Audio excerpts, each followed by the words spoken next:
Assalamualaikum warahmatullahi wabarakatuh.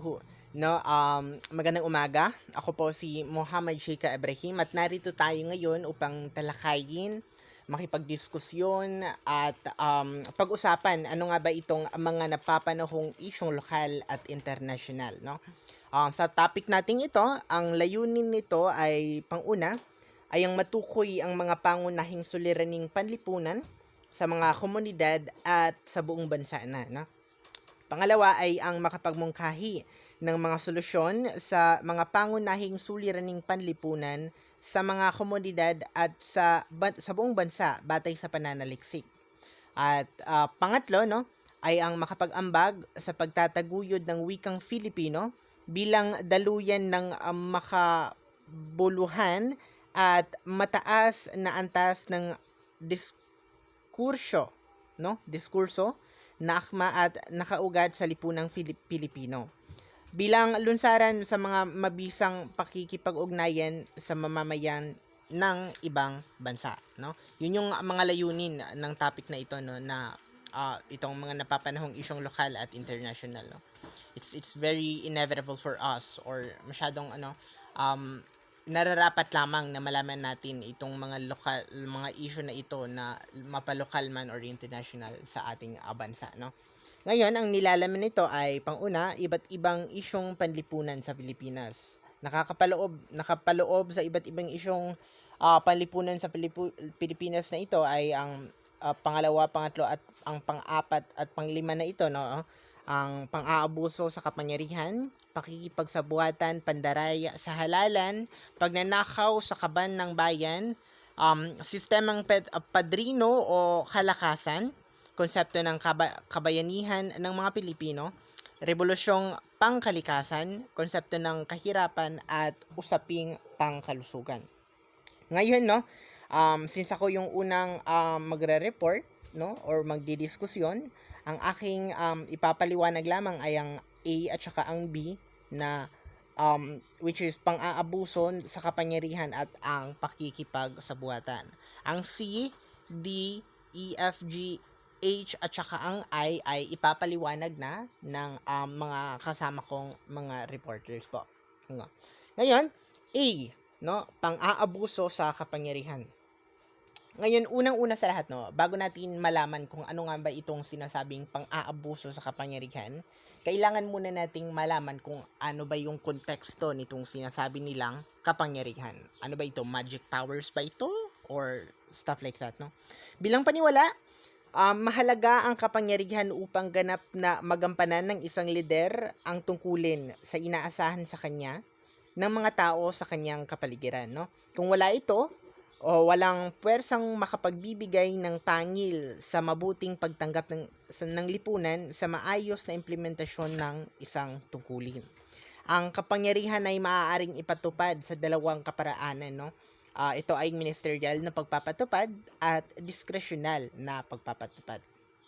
Ayun, no? So, ang sinasabi ditong kapangyarihan is basically how you lead or how a leader leads its people or his people, no? Ngayon, meron daw dalawang uri ng pagpapatupad, no? Yun nga ay ang ministerial at ang diskresyonal na pagpapatupad. Ano nga ba itong ministerial na pagpapatupad, no? Ito ay kumbaga, ang isang pinuno ay walang ibang tungkulin kundi ang magpatupad ng isang patakaran, no? Para malaman natin kung ano nga ba yung pinaka-context nitong sinasabing ministerial na pagpapatupad, no? Tignan natin sa kanyang mga halimbawa, no? Halimbawa nito ay ang pagpapatupad sa tungkuling pangbatas trapiko para sa maayos na transportasyon ng bawat mamamayang Pilipino. Pangalawa ay ang mekaniko pang pagpoproseso ng income tax return. Pangatlo ay ang pagpoprosesor ng legal na titulo ng lupa mula sa original na may-ari tungo sa bumibili nito. Ngayon, pansinin nyo itong material na pagpapatupad, pati kung ano nga ba ang pagkakaiba nito sa diskresyonal na pagpapatupad. Sinabi dito, no, by definition, ang diskresyonal na pagpapatupad ay ang opsyon o pagpapasya ng pinuno o kawani ng bayan o gobyerno na ipatupad o hindi ipatupad ang isang tungkulin ngunit may kinalaman sa mga legal na pamantayan. Dapat gamitin ng matipid, walang kinikilingan at walang mapang-api o nakakapinsala sa iba. Halimbawa nito, no, ay ang pagpili ng Pangulo ng Pilipinas bilang miyembro ng Executive Cabinet. Pangalawang halimbawa ay ang paglagda ng isang kasunduan sa napagitan ng ng lokal na pamahalaan at isang pribadong kumpanya. Pangatlo ay yung pagbili ng kapaki-pakinabang na kagamitan para sa pagpapatupad ng patakaran. Yun yung discretional na pagpapatupad, no. Ngayon, ang pagkakaiba niya sa discretional pati ang ministerial, no.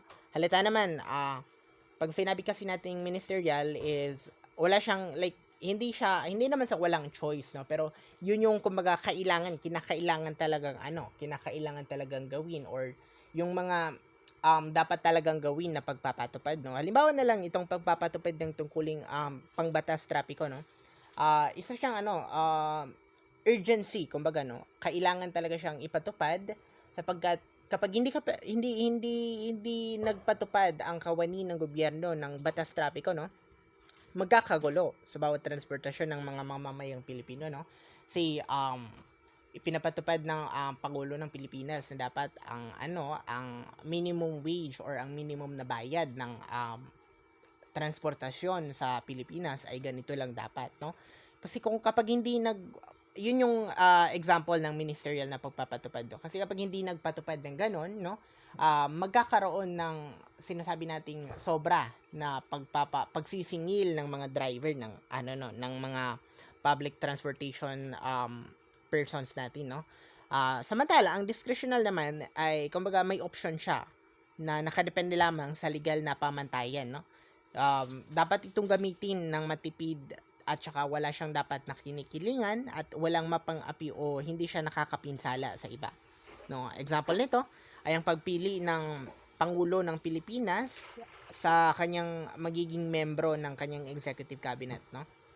Kasi ang Pangulo ng Pilipinas ay ang presidente ng executive. Ngunit, no, dapat nating pakatatandaan sa kapangyarihan ito, no, kahit sino man, walang tao sa Pilipinas or sa ibang bansa pa man ang kumbaga sumusobra-sobra ang kapangyarihan. Ang bawat isa sa mga tao, kahit presidente pa man yan, kung sino pa man yan, ay may limitasyon ang kanilang kapangyarihan, no.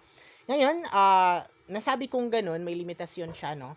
Kasi kahit ang executive or kahit ang legislative president or legislative senator, no, ng Pilipinas ay pantay-pantay ang kapangyarihan, no. Sabi nga may tatlong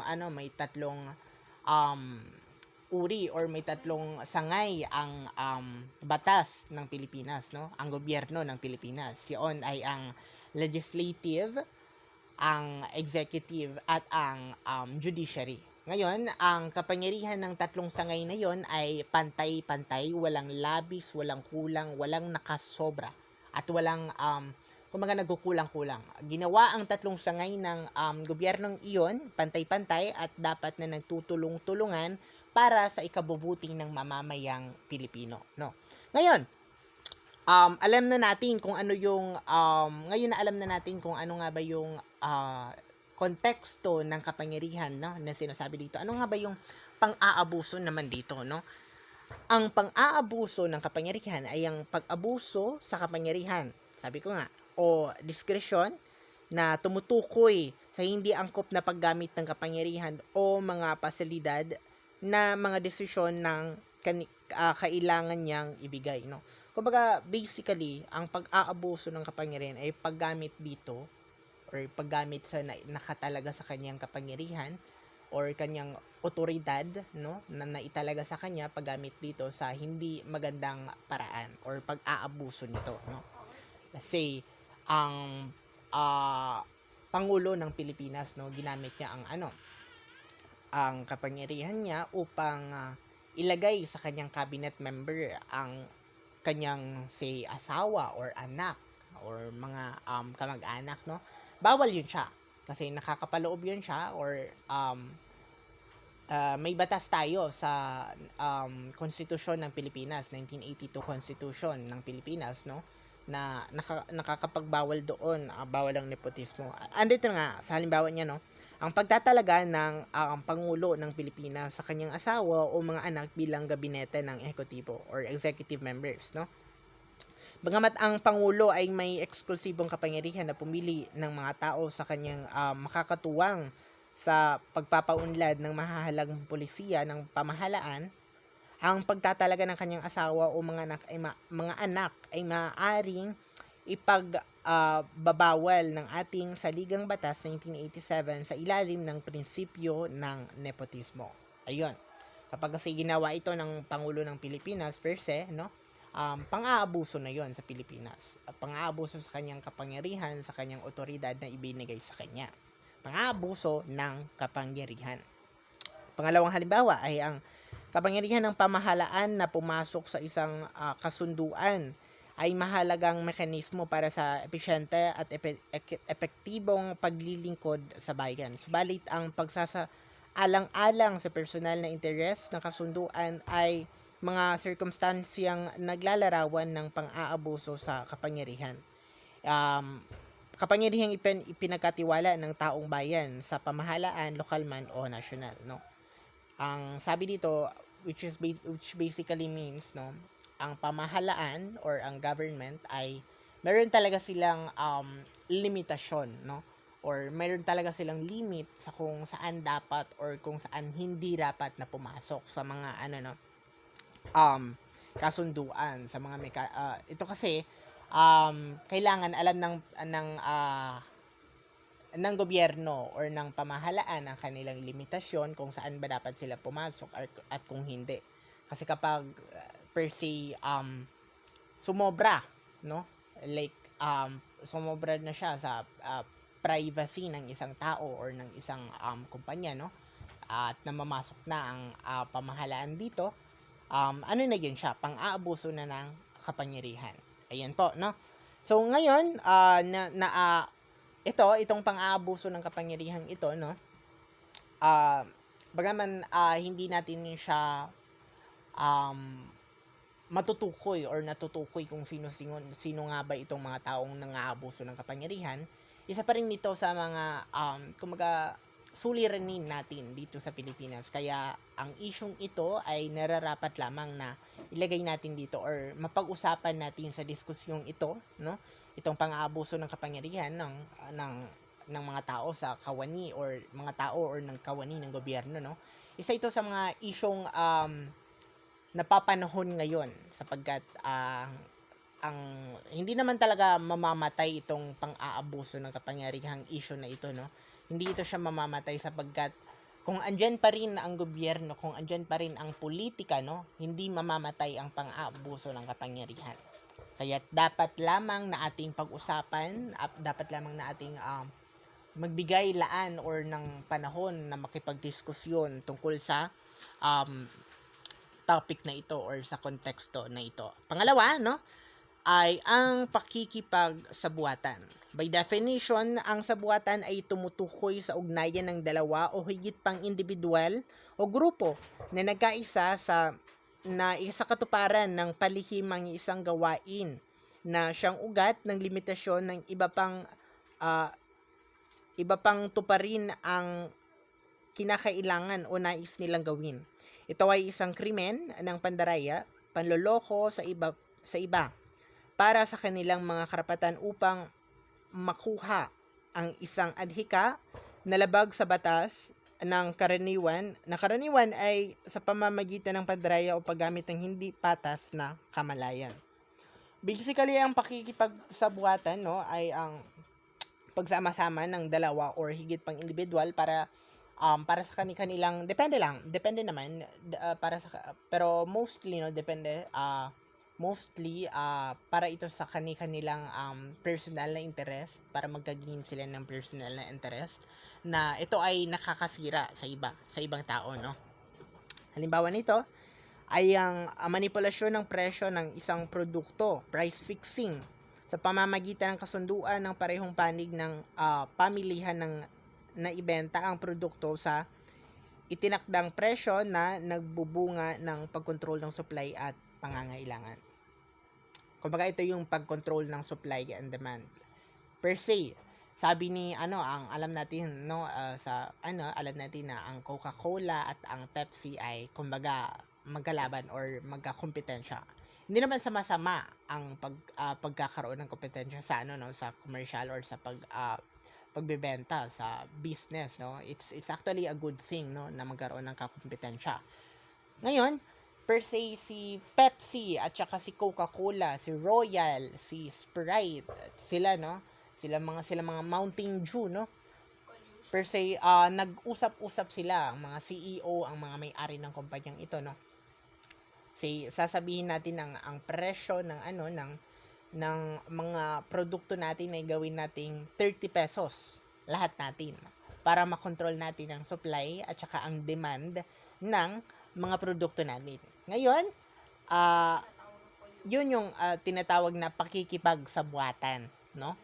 Sa pakikipagsabuatan na iyon, nakokontrol nila ang supply and demand, nakokontrol nila ang income, nakokontrol nila ang market price.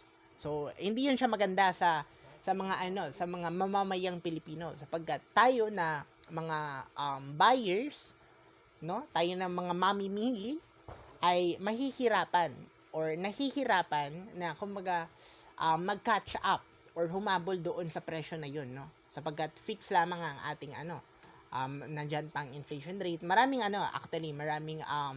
mga factors na dapat nating tignan sa mga bagay-bagay na ito. Ngayon, basically, yun ang pakikipagsabuatan. Ito, napapanahong issue rin ito siya sa Pilipinas. Hindi lang sa Pilipinas, kundi pati sa international, no? Kasi maraming mga bagay-bagay sa Pilipinas na hindi natin alam na dulot pala siya ng pakikipagsabuatan, mga issue dito sa Pilipinas, no? Per se, sabihin natin na ngayon, for example, wala siyang diskreto na ebidensya. Ngunit issue ito siya, no? Ang MSU bombing natin, no? Ayon sa balita, no? Nabasa ko sa GMA at ABS-CBN, no? Nasabi na sa balita sa mainstream media na Islamist terrorist ang nagpabomba sa first mass ng MSU, no, sa mga kapatid nating Kristiyano doon, no. Ngayon, no, maaari na may doon, may propaganda doon. Maaari namang wala talaga, no. Wala naman tayong konkreto na ebidensya. Ngunit, no, kapag say for an example, no, what if may collusion doon, may pakikipagsabuatan doon, no, kung sino nga ba ang nagko-control. Sabihin natin na hindi BARM or hindi ang mga Muslim ang nagpaputok noon. Kasi nakita natin sa mga pictures, sa mga sa mga mismo doon, sa mga nag-post na nandoon present mismo sa MSU bombing na yon, na nandoon ay mga kapatid nating Maranao, ang mga kapatid nating mga Muslim ang nagtumutulong doon sa mga naging biktima ng insidenteng iyon, no? At saka bakit naman bobombahan ng mga per se, sabihin natin mga Muslim, ang mga Islam, ng mga totoong Islam, ang MSU, which is a haven or it's an institution for the both Muslim and Christian communities, no? Hindi siya, bakit nila sisirain ang image ng Marawi, ng MSU, no, ng Mindanao State University, which is a home for the Islam or home for the Muslim Filipinos, no? Bakit nila sisirain ang kanilang image kung totoo nga bang mga Islam talaga ang nagpabomba noon, no? Hindi ba't nararapat lamang na isipin itong propaganda or stuff like that, na pakikipagsabuatan ito ng kung sino mga nasa kapangyarihan diyan na na sirain ang pangalan ng Islam. So ayun talaga, no, wala tayong konkretong ebidensya tungkol doon, pero yun yung kumbaga per se masasabi nating example. Hindi naman natin masasabing meron talagang nakikipagsabuatan doon, pero what if nga, no? Doon sa what if na yon, sabihin nating meron, no? Yun yung kumbaga example ng ng pakikipagsabuatan. Ngayon, sabi ko nga, no, Dalawa lamang ang aking ipagdidiskusyon ngayon. Yun ay ang A at saka ang B. Ang pag-aabuso ng kapangyarihan at ang pakikipagsabuatan. Ang C, D, E, F, G, H at saka ang I ay ipapaliwanag na ng aking mga kasamahan. At yun lamang po, maraming salamat at magandang umaga sa lahat.